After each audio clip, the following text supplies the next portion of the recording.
کہ مسلمان کو قتل کرنا یہ بہت بڑا جرم ہے۔ رسول اللہ صلی اللہ علیہ وسلم فرماتے ہیں لَزَوَالُ الدُّنْيَا أَهْوَنُ عَلَى اللَّهِ مِنْ قَتْلِ مسلم۔ رب ذوالجلال کے لیے ساری کائنات کو ملیا میٹ کر دینا زیادہ آسان ہے کہ ایک مسلمان کو قتل کیا جائے۔ حضرت عمر بن خطاب رضی اللہ عنہ فرماتے ہیں لو تمالأ أهل صنعاء على قتل مسلم، اگر صنعاء شہر یمن کا اس کے لاکھوں لوگ مل کر ایک مسلمان کو قتل کریں، میں عمر ان سب کی گردنیں کاٹ دوں گا۔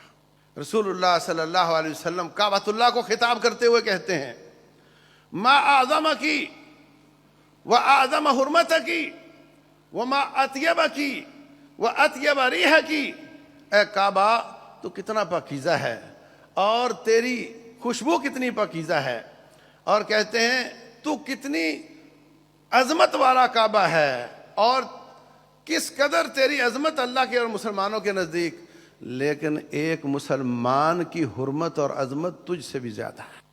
یہ سب باتیں ملیا میٹ کر کے چھوٹا سا شبہ دماغ میں لا کر کے خود ہی کفر کے فتوے لگا کر کے خود ہی مسلمانوں کو قتل کرنا شروع کر دیتے۔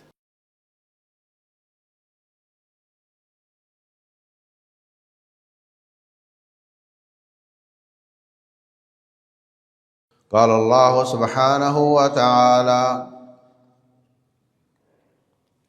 وَلَا تَقْتُلُوا النَّفْسَ الَّتِي حَرَّمَ اللَّهُ إِلَّا بِالْحَقِّ وَمَنْ قُتِلَ مَظْلُومًا فَقَدْ جَعَلْنَا لِوَلِيِّهِ سُلْطَانًا فَلَا يُسْرِفْ فِي الْقَتْلِ إِنَّهُ كَانَ مَنْصُورًا۔ محترم سامعین اور سامعات، آج کا سبق بہت اہم ہے اور آج کے فتنوں میں سے سب سے بڑا فتنہ یہ ہے۔ رسول اللہ صلی اللہ علیہ وسلم نے فرمایا تھا یرفع العلم ویکثر الجہل، علم اٹھا لیا جائے گا، جہالت عام ہو جائے گی، وَيَكْثُرُ الْحَرْجُ، حرج بہت ہو جائے گا۔ پوچھا گیا وہ کیا ہے تو فرمایا قتل، قتل بہت ہو جائے گا۔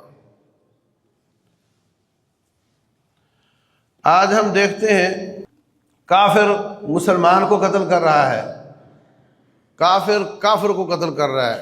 روس اور یوکرائن کا مسئلہ دیکھ لیں، اور مسلمان مسلمان کو قتل کر رہا ہے، اور کئی لالچ کی وجہ سے قتل کرتے ہیں اور کئی شبہے کی وجہ سے قتل کرتے ہیں۔ فتنوں کی بنیاد دو چیزیں ہیں، شہوات اور شبہات۔ کسی شخص کو مفاد کے لیے قتل کر دینا یہ شہوات میں آتا ہے، اور کسی شخص کو کسی شبہ میں قتل کر دینا یہ شبہات میں آتا ہے۔ شبہ کا معنی یہ نہیں کہ مارنا کسی اور تھا مر گیا کوئی اور، یہ بھی ہے، مگر یہاں میری مراد یہ ہے کہ وہ اس کو دین سمجھ کر قتل کرتا ہے، نیکی سمجھ کر مسلمان کو قتل کرتا ہے۔ جو اس وقت کا فتنہ ہے وہ یہ ہے، نیک پاک نمازی تہجد گزار باشرہ ہر چیز ٹھیک ہے مگر دماغ خراب ہے، اس میں شبہ پھنسا ہوا ہے۔ ہم کہتے ہیں کہ قتل مسلمان کو کرنا حرام ہے، وہ اس کا آپ کو جواب دے گا، ہم اس کی قباحتیں بیان کریں گے، وہ کہے گا یہ سب باتیں تو کسی اور کے لیے ہیں، جس کو میں قتل کر رہا ہوں اس کے لیے میرے پاس جواز موجود ہے، یہ نہ صرف حرام نہیں بلکہ جائز ہے، اور صرف جائز نہیں بلکہ یہ واجب ہے اور یہ ثواب ہے، وہ یہ کہے گا۔ اور یہ شبہ کسی وقت کسی بچے کے دماغ میں ڈالا جا سکتا ہے، اور یہ بہت جلدی ڈل جاتا ہے۔ کراچی میں ایک عالم دین تھے آپ کی جماعت کے، ان کا بیٹا غائب ہو گیا۔ یونیورسٹی میں پڑھتا تھا، کراچی یونیورسٹی میں پڑھتا تھا،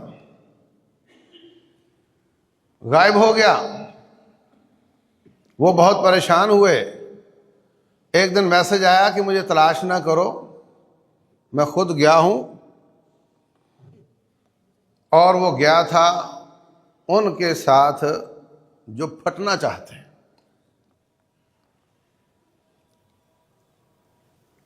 اتفاق یہ ہوا کہ ہفتہ 10 دن میں واپس آ گیا۔ تو اس نے آ کر بتایا کہ مجھے مختلف قسم کی سیڑھیاں دکھائی گئیں کہ دیکھو یہ اتنا ظلم ہو رہا ہے، ان کو مارنا بالکل ثواب ہے۔ تو میں فوراً مرنے کے لیے تیار ہو گیا۔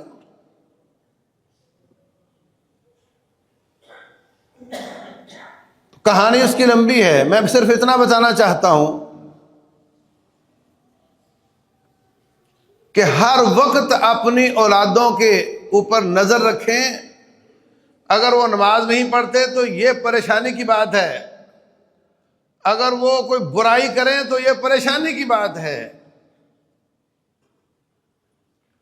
اور اگر وہ بہت نیک ہو جائیں اور باشرہ ہو جائیں اور ہر دین کے ہر کام پر عمل کرنے لگ جائیں تو بھی بے فکری کی بات نہیں ہے، پھر بھی سوچنے کی بات ہے کہ یہ کن لوگوں کے ساتھ مل کر نیک ہوا ہے۔ ایسا نہ ہو کہ کسی فتنے والے کے ساتھ مل کر نیک ہوا ہو۔ رسول اللہ صلی اللہ علیہ وسلم نے فرمایا، ایک شخص آیا، آ کر کے 2 واقعات ہیں صحیح بخاری میں۔ اب آپ اندازہ لگائیں، میں نے دل کی بیماریوں کی بات کی تھی،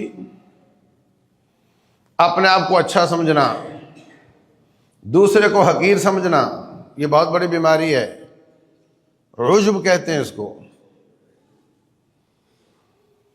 اور جو شخص کسی ایک شعبے میں حد سے تجاوز کر جاتا ہے، بہتر ہونے میں ایکسیلنٹ سے بھی اوپر چلا جاتا ہے، پھر وہ باقیوں کو اس شعبے میں حقیر سمجھنے لگ جاتا ہے۔ اس لیے نبی صلی اللہ علیہ وسلم اپنے ساتھیوں کی نبض پر ہر وقت ہاتھ رکھتے اور کبھی بھی کسی کو ایکسٹریم پر جانے نہیں دیتے تھے، انتہا پسندی کی طرف نہیں جانے دیتے تھے، وہ نیکی ہو یا برائی ہو۔ نیکی کا کام ہے، وہ بھی انتہا درجے کا ہو تو منع فرماتے تھے، ایک لیول تک۔ صحیح بخاری میں 3 احادیث ہیں۔ ایک حضرت ابو الدرداء کا واقعہ ہے، ایک عبداللہ بن عمر بن عاص رضی اللہ عنہما کا واقعہ ہے۔ یہ دونوں ساری رات عشاء سے فجر تک تہجد پڑھتے تھے اور ہر روز روزہ رکھتے تھے۔ ہے تو عبادت، ہے تو نیکی، مگر ایکسٹریم کی ہے، مبالغے والی ہے، حد سے تجاوز ہے۔ اس لیے رسول اللہ صلی اللہ علیہ وسلم نے دونوں کو اس عبادت سے منع فرمایا۔ فرمایا تمہارے جسم کا حق ہے، اس کو آرام دیا کرو، تمہاری آنکھوں کا حق ہے، اس کو نیند دیا کرو، تمہارے پڑوسیوں کا حق ہے، ان کو بھی دیا کرو، تمہاری بیوی کا حق ہے، ان کو بھی دیا کرو، اور تمہارے رب کا حق ہے، اس کو بھی دیا کرو۔ جب سب کے حقوق دو گے تو پاس ہوگے، باقی حق ہڑپ کر جاؤ اور ایک حقوق میں بہت آگے چلے جاؤ، یہ ان بیلنس زندگی ہے، میں اس کی اجازت نہیں دیتا۔ اور وہ 3 لوگ گھر میں آتے ہیں، عائشہ صدیقہ رضی اللہ عنہا سے پوچھتے ہیں آپ کی عبادت کیسی ہے؟ بتاتی ہیں رات کو آرام بھی فرماتے ہیں، تہجد بھی پڑھتے ہیں، روزے رکھتے بھی ہیں، کبھی چھوڑ بھی دیتے ہیں۔ کہنے لگے لو جی بخشوائی ذات ہے، پھر بھی راتوں کو اٹھ کر عبادت کرتے ہیں۔ ہم تو بھائی گناہ گار لوگ ہیں، تو ہمیں تو ان سے بھی ملٹی پلائی کر کے زیادہ عبادت کرنی پڑے گی، تب بچاؤ ہوگا۔ کہنے لگے ٹھیک ہے، تو پھر ابھی سے عزم کرو، کل پر نہ ڈالو۔ ایک کہتا ہے میں کبھی نہیں سوؤں گا، ساری رات عبادت کروں گا۔ دوسرا کہتا ہے ہمیشہ روزے رکھوں گا۔ تیسرا کہتا ہے میں شادی نہیں کروں گا۔ آپ گھر تشریف لائے، عائشہ صدیقہ رضی اللہ عنہا نے آپ کو بتا دیا، آپ اتنے پریشان ہوئے، اتنے پریشان ہوئے، فوراً میٹنگ کال کر لی، مدینہ اکٹھا کر لیا اور فرمایا کہ میں عبادت بھی کرتا ہوں، سوتا بھی ہوں، روزے رکھتا بھی ہوں، چھوڑتا بھی ہوں، شادیاں بھی میں نے کی ہوئی ہیں، فرمایا راغب عن سنتی فلیس منی، جو میرے طریقے سے بے رغبتی کرے گا، منہ پھیرے گا، اس کا میرے ساتھ کوئی تعلق نہیں۔ اور فرمایا انا اخشاکم واتقاکم للہ، میں تم میں سب سے زیادہ اللہ سے ڈرنے والا، سب سے زیادہ متقی ہوں، اس سے زیادہ کوئی متقی ہو نہیں سکتا۔ جو مجھ سے آگے بڑھے گا وہ ہم سے نہیں۔ ہمارے یہاں تو چلتا ہے جناب میرا پیر میرا امام، اس نے 40 سال عشاء کے وضو سے فجر پڑھی، لوگ کہتے ہیں سبحان اللہ۔ یہ کوئی خوبی کی بات نہیں ہے۔ جو بھی اس طرح کی اوٹ پٹانگ بولتا ہے اس کو بولو تم بتاؤ تیرا امام اور پیر میرے نبی سے اعلیٰ ہے یا ادنا ہے صلی اللہ علیہ وسلم۔ تو میرے عزیز بھائیوں، سنن دارمی کے مقدمے میں حدیث ہے، رسول اللہ صلی اللہ علیہ وسلم کا صحابی ابو موسیٰ اشعری، ان کو کوفے کا گورنر بنایا گیا تھا، اور عبداللہ بن مسعود رضی اللہ عنہ کو کوفے کا مفتی اور قاضی بنایا گیا تھا۔ مفتی صاحب کے گھر گورنر صاحب تشریف لاتے ہیں، یہ قدر تھی علماء کی۔ دیکھا دروازے پر روڈ پر بچے بیٹھے ہوئے طالب علم کہ استاد جی نکلیں گے تو مسجد جانے تک ہم یہ مسئلہ پوچھ لیں گے۔ گورنر صاحب بھی وہیں بیٹھ گئے، ہمت نہیں ہوئی کہ جا کر کے ان کو کہوں باہر نکلو میں آیا ہوا ہوں، میں گورنر ہوں۔ جب وہ نکلے نماز کے لیے تو ملے، کہا کوفے کی جامع مسجد میں کچھ لوگوں نے یہ کام شروع کیا ہے کہ گٹھلیاں رکھی ہوئی ہیں 100 یا جتنی بھی، ان کا ایک امیر ہے وہ کہتا ہے کہو سبحان اللہ، وہ ایک ایک اٹھاتے ہیں سبحان اللہ سبحان اللہ سبحان اللہ، پھر وہ کہتا ہے کہو الحمدللہ، وہ گٹھلیاں واپس آنا شروع ہو جاتی ہیں۔ مجھے یہ کام اچھا نہیں لگا، لیکن میں نے سوچا کہ میں آپ سے مشورہ کیے بغیر ان کو منع نہیں کروں گا۔ عبداللہ بن مسعود رضی اللہ تعالیٰ عنہ اتنے پریشان ہوئے کہ گورنر صاحب کو سنا دی، کہا میرے پاس کیا لینے آئے ہو، ان کو کیوں نہیں منع کیا؟ پھر جا کر ان کو ملے، کہنے لگے ابھی تک تو میرے مصطفیٰ علیہ الصلوۃ والسلام کے زیر استعمال کپڑے بھی وہ سیدھا نہیں ہوئے، ابھی تک تو ان کے زیر استعمال برتن بھی نہیں ٹوٹے، اور تم نے اسلام میں اضافے شروع کر دیے ہیں، تم نیکیاں گنتے ہو، گناہ کیوں نہیں گنتے ہو اپنے؟ یہ سبحان اللہ کی فضیلت، الحمدللہ کی فضیلت تو سب کے ذہن میں ہے، عبداللہ بن مسعود رضی اللہ عنہ کے بھی ذہن میں ہے، مگر وہ سمجھتے ہیں کہ یہ ایکسٹریم کی طرف جا رہے ہیں۔ انہوں نے یہ جو شروع کر دیا نا، ان کو گننا نہیں چاہیے، ویسے چلتے پھرتے اپنے کام کرو، ساتھ ساتھ اذکار کرتے رہو۔ جس چیز کو نبی صلی اللہ علیہ وسلم نے گنا ہے اس کو گنو، جس کو نہیں گنا اس کو نہ گنو۔ میں ان تینوں واقعات میں نبی صلی اللہ علیہ وسلم کی ناراضگی پر بھی پریشان تھا، اور عبداللہ بن مسعود رضی اللہ عنہ کی ناراضگی پر بھی پریشان تھا کہ آپ ان کو پیار سے سمجھا دیں کہ بیٹے اس طرح نہیں ہوتا، آپ ناراض کیوں ہو رہے ہیں ان کے ساتھ؟ لیکن جب میں نے حدیث مکمل پڑھی، راوی کہتا ہے چند سال بعد نہروان کے مارکے میں جن خارجیوں کے ساتھ حضرت علی رضی اللہ تعالیٰ عنہ کا مقابلہ ہوا، وہ لوگ جو یہاں سبحان اللہ الحمدللہ والے تھے نا، وہ خارجیوں کے ساتھ مل کر صحابہ اکرام کے گلے کاٹ رہے تھے۔ آج تھوڑے سے سائڈ پر ہوئے، بڑھتے بڑھتے دور نکل گئے۔ اسلام رواداری کا دین ہے، اسلام وسطیت کا دین ہے، اسلام بیلنس دین ہے، اسلام افراط اور تفریط دونوں سے بچنے کا حکم دیتا ہے۔ یہ بات بہت لوگوں کو سمجھ نہیں آتی کہ نورانی چہرہ، باشرہ، سارا کچھ، نماز روزہ، ہر وقت سبحان اللہ زبان پر رہتا ہے، یہ غلط کیسے ہو سکتا ہے؟ وہ بھی غلط ہو سکتا ہے۔ تو میرے عزیز بھائیوں، جب انسان کسی ایک شعبے میں نبی صلی اللہ علیہ وسلم اور ان کے ساتھیوں سے بھی آگے بڑھنے کی کوشش کرتا ہے تو پھر اس کو پیچھے رہ جانے والے سارے گناہ گار نظر آتے ہیں۔ جو تہجد پڑھتا ہے اس کو 5 نمازوں والا سست نظر آئے گا، جو 5 والا ہے وہ 1 والے کو گناہ گار سمجھے گا، اور جو نمازی ہے وہ بے نمازی کو گناہ گار سمجھے گا۔ جو آگے بڑھتا چلا جاتا ہے وہ شیطان کے چکر میں آ کر دوسروں کو کم تر سمجھنے لگ جاتا ہے۔ حقیقت یہ ہے کہ جو اللہ کے بندے ہوتے ہیں، والذین هم من عذاب ربهم مشفقون، وہ جتنے بھی نیک ہو جائیں اللہ تعالیٰ کے عذاب سے ڈرتے رہتے ہیں۔ ان عذاب ربهم غیر مأمون، اللہ کا عذاب ایسا ہے کہ اس سے بے خوف نہیں ہوا جا سکتا۔ فیصلہ آخری چکر میں ہونا ہے بھائی، پہلے چکر میں کون آگے کون پیچھے کوئی فرق نہیں پڑتا، دوسرے چکر میں کون آگے ہے کچھ نہیں ملتا،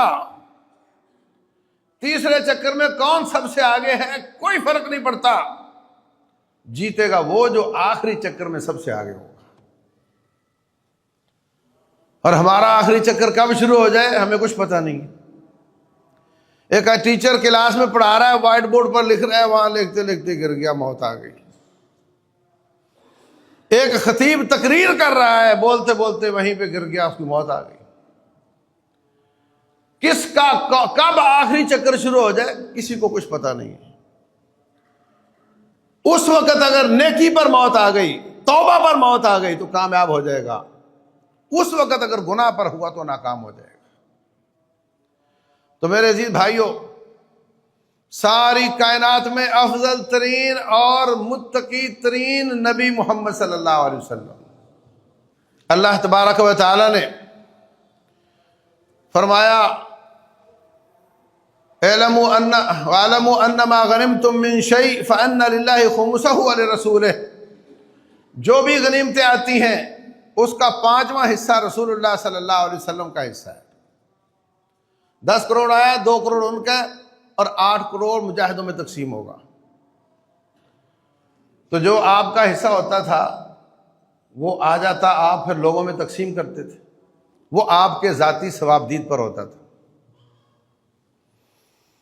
تو آپ نے غنیمتیں تقسیم کی، ایک شخص آیا کہتا ہے یہ جو تقسیم ہے نا اس سے رب کو راضی کرنا مقصد نہیں ہے، یہ تانا دیا نبی صلی اللہ علیہ وسلم۔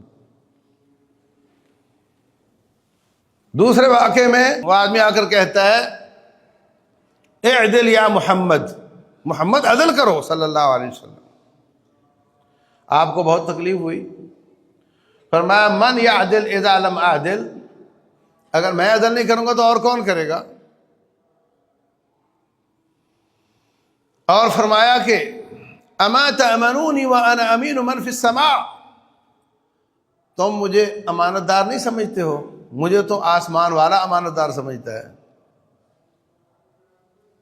ایک صحابی کہتے ہیں منافق ہے، میں اس کی گردن کاٹتا ہوں۔ آپ نے فرمایا نہیں کاٹنا، اس کو نہیں کاٹنا۔ 2 باتیں فرمائی، ایک روایت میں فرمایا لعلہ یصلی، ہو سکتا ہے یہ نماز پڑھتا ہو، یہ نہیں فرمایا یہ نماز پڑھتا ہے، فرمایا ہو سکتا ہے نماز پڑھتا ہو، اور اللہ تعالیٰ نے مجھے نماز پڑھنے والوں کو قتل کرنے سے منع فرمایا ہے۔ دوسری روایت میں رسول اللہ صلی اللہ علیہ وسلم فرماتے ہیں اس کو قتل مت کرو، اس لیے کہ مسلمانوں کی شہرت خراب ہو جائے گی، لوگ کہیں گے محمد اپنے ساتھیوں کو قتل کرتا ہے صلی اللہ علیہ وسلم، مسلمانوں کا چہرہ بگڑ جائے گا، اسلام کا چہرہ بگڑ جائے گا، اس لیے اس کو کچھ نہ کہو۔ اور فرمایا یخرج من ضئضئ ھذا ناس تستقلون صیامکم عند صیامہم وصلواتکم عند صلواتکم عند صلواتہم، اس کی نسل سے ایسے لوگ نکلیں گے، اے صحابہ کرام آپ کی نمازیں ان کے سامنے کم تر ہوں گی، آپ کے روزے ان کے روزوں کے سامنے کم ہوں گے، یمرقون من الدین کما یمرق السہم من الرمیہ، دین سے ایسے نکل جائیں گے جیسے تیر شکار سے نکل جاتا ہے، زور سے تیر مارا، شکار کو لگ کر اندر سے نکل گیا۔ پھر فرمایا رسول اللہ صلی اللہ علیہ وسلم نے، وہ جو تیر شکار سے نکلا ہے نا، اس کو پکڑ کر دیکھو، اس کے بھالے کو دیکھو، اس کے برچھے کو دیکھو، اس کے پیچھے پار ہوتا ہے اس کو دیکھو، آپ کو کہیں خون کا نشان بھی نہیں ملے گا، اتنی تیزی سے آیا اور نکل گیا۔ اور جہاں پہ جوڑ لگا ہوتا ہے وہاں تھوڑا سا محسوس ہوگا کہ شاید یہ کسی جسم سے نکلا ہے۔ ایسے فرمایا اسلام کے اندر آ کر کے نکل جائیں گے اور ان پر اسلام کا کوئی نشان تک نہیں ہوگا۔ یقرؤون القرآن، قرآن بہت پڑھیں گے، لا یجاوز تراقیہم، مگر وہ قرآن ان کے گلے سے نیچے نہیں اترے گا۔ گولی اگر کھاؤ اور گلے سے نیچے نہ جائے تو فائدہ دے گی؟ نہیں دے گی۔ اسی طرح ان پر قرآن کا اثر نہیں ہوگا، پڑھیں گے بہت زیادہ۔ اور فرمایا یقتلون اہل الایمان ویترکون اہل الاوثان، مسلمانوں کو قتل کریں گے اور کافروں کے ساتھ دوستیاں لگائیں گے، مسلمانوں کو قتل کریں گے اور کافروں کے ساتھ دوستیاں ہوں گی، ان کو چھوڑ دیا کریں گے۔ لَإِنْ أَدْرَكْتُهُمْ لَأَقْتُلَنَّهُمْ قَتْلَ عَادٍ، میں محمد صلی اللہ علیہ وسلم اگر ان کو پالوں تو میں ان کو ایسے قتل کروں جیسے اللہ تعالیٰ نے قوم عاد کو قتل کیا تھا۔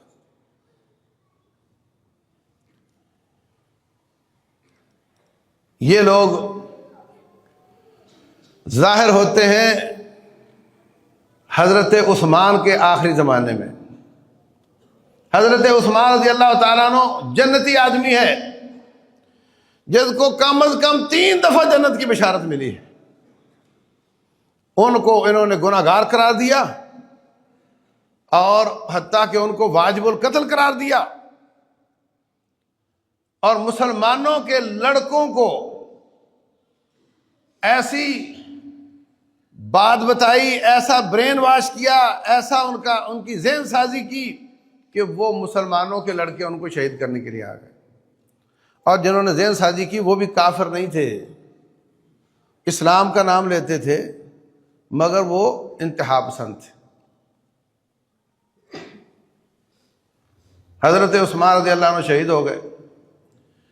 پھر یہ ظالم لگے حضرت علی رضی اللہ عنہ کے ساتھ، حضرت علی رضی اللہ عنہ کے ساتھ لگے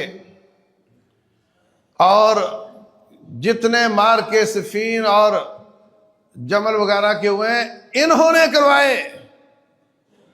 وہ سلو کر کے بیٹھتے ہیں اور بیچ میں سے ہی فائرنگ شروع کر کے لڑائی کروا دیتے ہیں۔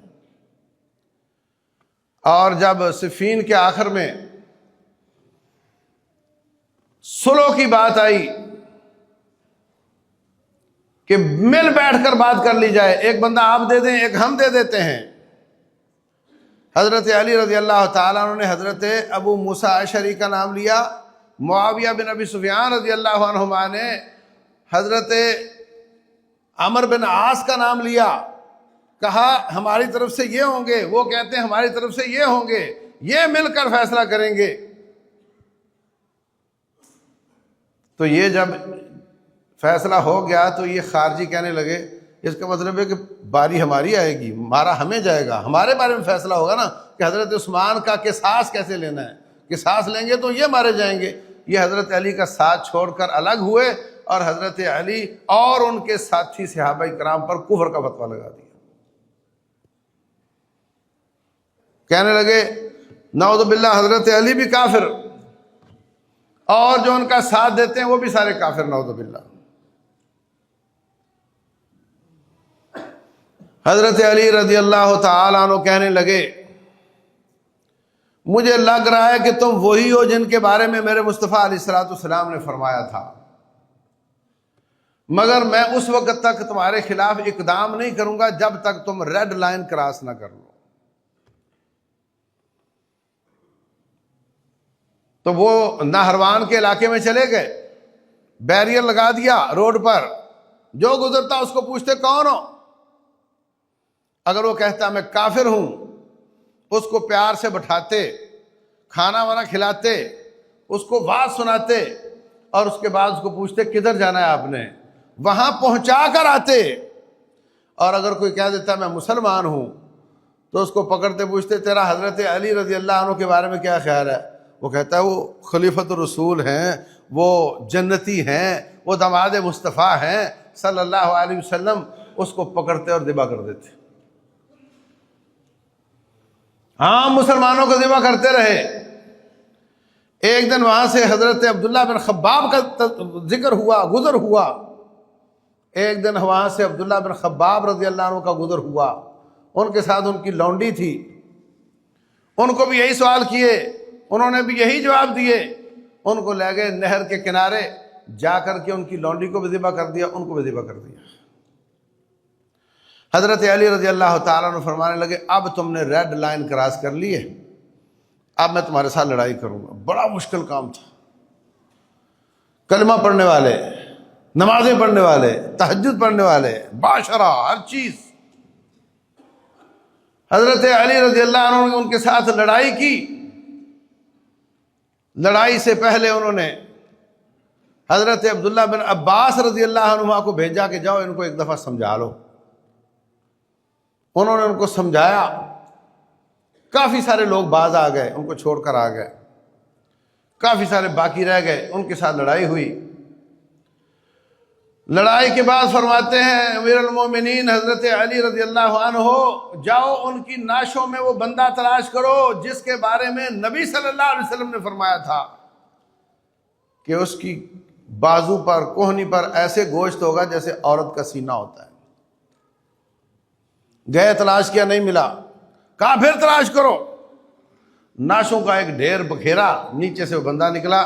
یہ کونی سے اس کا بازو کٹا ہوا تھا، پیچھے سے موٹا گوشت، آگے کونی کی ہڈی. اللہ کا شکر ادا کیا، کہنے لگے یا اللہ تیرا شکر ہے کہ میں حق پر. تو میرے عزیز بھائیوں،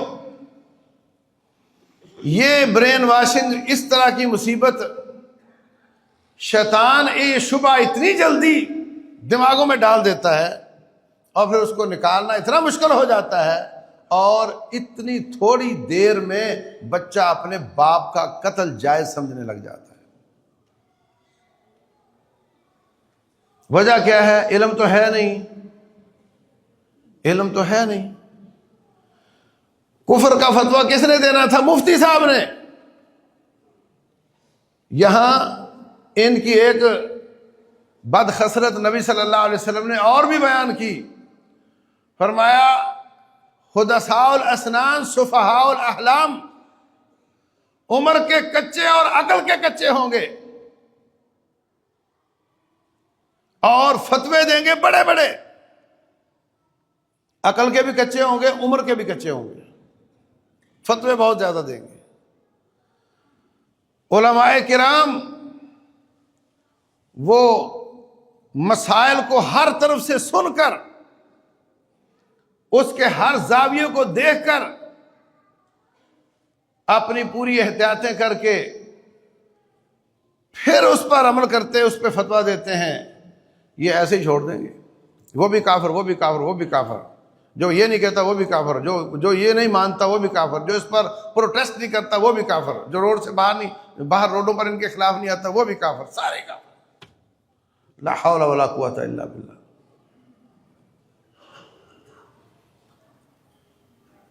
رسول اللہ صلی اللہ علیہ وسلم نے کئی لوگوں پر اور ان کے صحابہ کرام نے کئی لوگوں پر کفر کا فتویٰ نہیں لگایا جبکہ ان سے ایسا کام صادر ہوا جو کفر کا کام تھا۔ حضرت علی رضی اللہ تعالیٰ عنہ تو جنتی شخصیت ہیں، عثمان بن عفان تو جنتی شخصیت ہیں، ان کو نہیں چھوڑا اور خود رسول اللہ صلی اللہ علیہ وسلم پر باتیں کی، ان کو معاف نہیں کیا۔ آج کے حکمران بیچارے کچے پلے یہ کیا ہوتے ہیں؟ ان کی کیا اوقات ہے ان کے مقابلے میں؟ ان کے بارے میں تو ایک دم کفر کا فتویٰ لگاتے ہیں اور کہتے ہیں سب کو مارو، جائز ہے۔ چار عذر ہیں کفر کا کام کرنے کے باوجود، کفر کا کام صادر ہو جانے کے باوجود چار ایکسکیوز ہیں جو اسلام نے دیے۔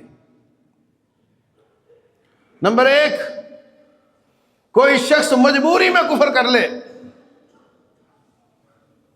مجبوری میں کفر کر لے۔ اللہ فرماتے ہیں الا ان تتقوا منهم تقاہ، جو کافروں سے ڈرتے ہوئے ان سے دوستی کا اظہار کر دے اور دل اس کا ان کے ساتھ دوستی نہ لگا رہا ہو، قرآن کہتا ہے کہ اس کا عذر قبول ہے۔ آج ساری دنیا کا کفر اور ناٹو فورسز کے سپوکس مین اور ان کے سارے ملک اس بات پر اتفاق کرتے ہیں کہ افغانستان میں ان کی شکست کی وجہ، سب سے بڑی وجہ پاکستان ہے۔ حالانکہ پاکستان نے ان کے ساتھ کولیشن کی تھی، اندر سے وہ مسلمانوں کے ساتھ تھے، اوپر سے ان کے ساتھ تھے۔ اور آج میں یہ بات اس لیے کہہ رہا ہوں کہ وہ سب کہہ رہے ہیں الا ان تتقوا منهم تقاہ، دشمن سے ڈر کر 61 ملکوں کا مقابلہ پاکستان نہیں کر سکتا تھا، اور پاکستان کے ساتھ کوئی ملک نہیں تھا۔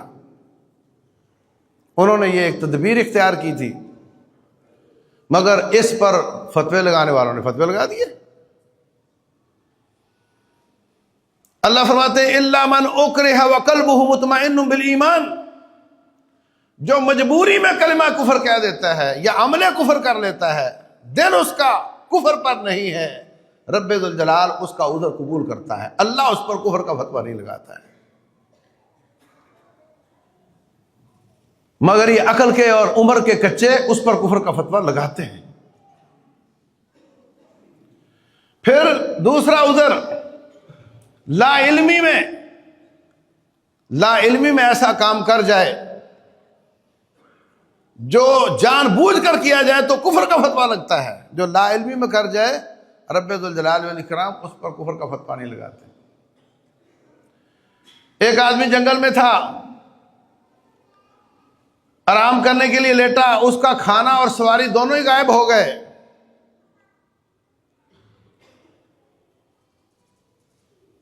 موت کا انتظار کرنے لگا، آنکھ لگ گئی، آنکھ کھلی تو دونوں چیزیں واپس آ چکی تھی، اتنا خوش ہوا، کہنے لگا اللہ تو میرا بندہ اور میں تیرا رب۔ کفر کا کلمہ ہے یا نہیں؟ رب ذوالجلال فرماتے ہیں جتنا یہ بندہ خوش ہوا ہے، میں بندے کی توبہ پر اس سے بھی زیادہ خوش ہوتا ہوں۔ کفر کا فتویٰ نہیں لگایا۔ اور بخاری شریف کی حدیث ہے، حضرت ہشام رضی اللہ عنہ کسی اور قبیلے کے لہجے میں سورہ فرقان پڑھ رہے تھے۔ حضرت عمر بن خطاب رضی اللہ عنہ نے سنا، کہنے لگے یہ کیا پڑھ رہا ہے، یہ تو قرآن ہے ہی نہیں۔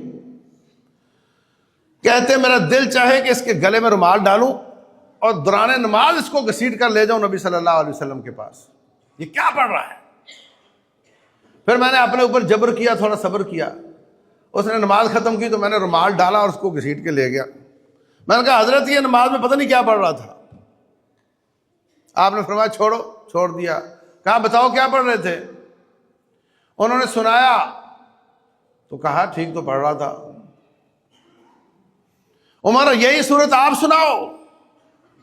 انہوں نے سنائی، فرمایا آپ بھی ٹھیک پڑھ رہے ہو، قرآن کو اس زمانے میں 7 قبیلوں کو اپنے اپنے لہجے میں پڑھنے کی اجازت ہوتی تھی. وہ کسی اور قبیلے کے لہجے میں پڑھ رہا ہے، آپ کسی اور قبیلے کے لہجے میں پڑھتے ہو، وہ بھی ٹھیک ہے، یہ بھی ٹھیک ہے. حضرت عمر رضی اللہ تعالیٰ نے اس کے قرآن کا انکار کیا لا علمی کے ساتھ. کسی نے فتویٰ نہیں لگایا کہ یہ کافر ہو گئے، اور نہ بنتا ہے.